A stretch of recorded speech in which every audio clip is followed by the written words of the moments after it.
Today we're working on an Addams Family. It had the typical problem where you hit both flipper buttons and the game resets, it reboots, basically ends the game and does a power cycle. And that's usually attributed to low 5 volts.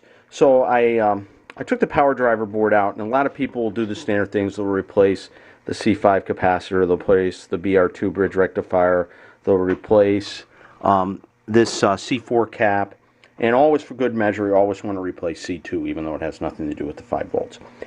So a lot of people will do that kind of stuff, which is really cool. It's fine, and obviously you want to check connectors, output 5 volt and input raw voltages.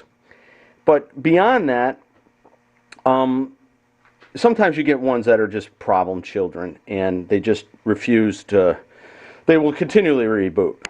So what you'll see a lot of guys do is, on the back of the board at the LM323, which is right there, they'll put a resistor between the case, the case of the LM323, and ground, like a 20 ohm resistor, which boosts the 5 volts. That works really well too, but I'm trying something a little different today, and I have to do a call out to my buddy Jerry Claus, dragster_73 at hotmail.com. He's a mail-in board repair guy, and he's really good. He's come up with something a little different and a little more interesting that I thought we'd document. So usually when you're still having reset problems after doing all these things, the next thing to replace is the 5 volt regulator, which is this LM323.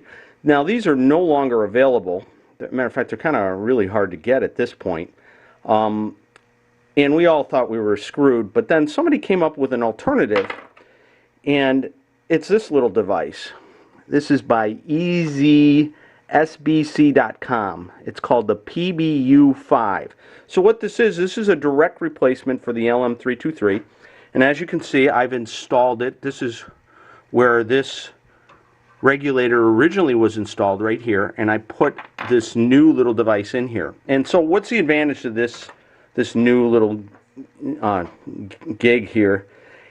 The advantage is it's adjustable if you look, and it's really hard to see, but right by my thumb, right there, there is actually an adjustable pot so that you can adjust the 5 volts to exactly where you want. The other thing that's cool about these is they don't get hot. I maintain the original heatsink here, but you really don't need it. So that's the big advantage to these things, is that it's adjustable with the tiniest of screwdrivers, and it's supposed to be really reliable. So this is the first time I've ever tried one of these. We're going to give it a whirl. Another thing I'd like to point out is that I do not use these starred nuts on the top mount here. You can see that the star comes really close to that resistor. So I use a standard nut without the star lock nut on the bottom.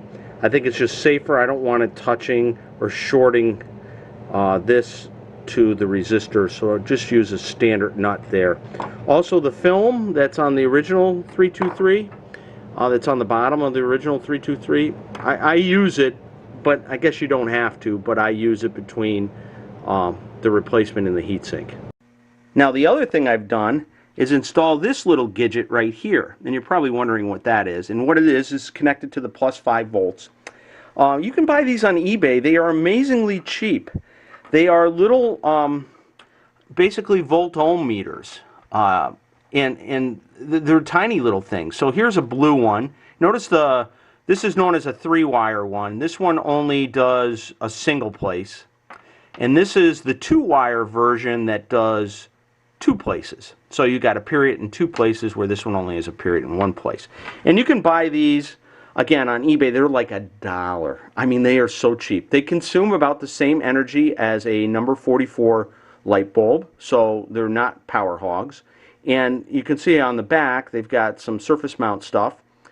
These things are cool, and again, this is something that Jerry Claus turned me on to, and something that he's doing on his boards, where he puts a little, whenever he has this adjustable thing here, he has this on here too, so that without having his meter on the board, he can adjust this pot and actually see the voltage change right on the driver board. Now this is permanently affixed here, well, siliconed here, and then it's just connected to plus 5 and ground, and I am using the 2-digit one, or the 2-wire one, like this, the red one. So here's my Bally test fixture, and I put these little voltmeters right on my solenoid driver board. And you can see I've got two blue ones and I've got a red one. So the red one with the 2-digit after the dot, I mount for the +5. So you can see this one's 524. That's pretty cool. These ones here are the 3-wire ones, and the reason is for that is simple. The input voltage for all these things is anywhere from 3 to 30 volts. If you go above 30 volts and you want one of these displays, you have to use the 3-wire variety. So the red goes to power, which in this case I'm using +5, black is ground, and then yellow is the sense, the voltage that you're actually measuring. And since, like here, this is my solenoid voltage, it's well above 30 volts at basically 45, 46 volts. So I have to use the 3-wire variety here. And then over here, since we are above 9.99 volts, it doesn't make any sense to use this one with the 2 dots after it because it would only show one anyways. So I just use the 3-wire type here. But you can see this is really cool on my little driver board. I can see all my voltages. I've got LEDs over here for other stuff, but they don't really tell me what's going on as much as these do.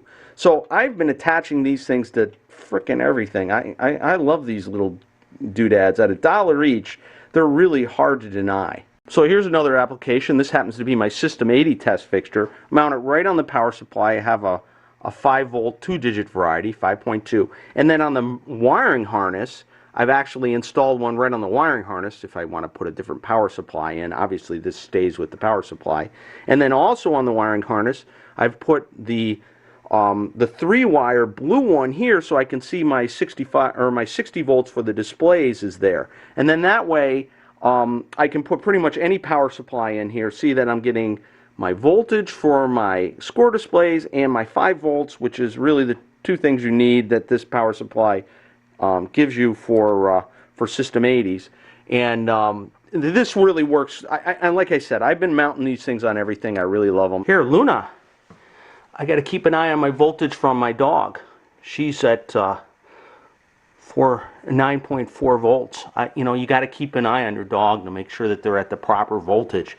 She's a coonhound and she's got to have proper voltage. Now with this board all fixed up, we're going to go put it back in the Addams family and see what happens. See if our reset problem has been solved.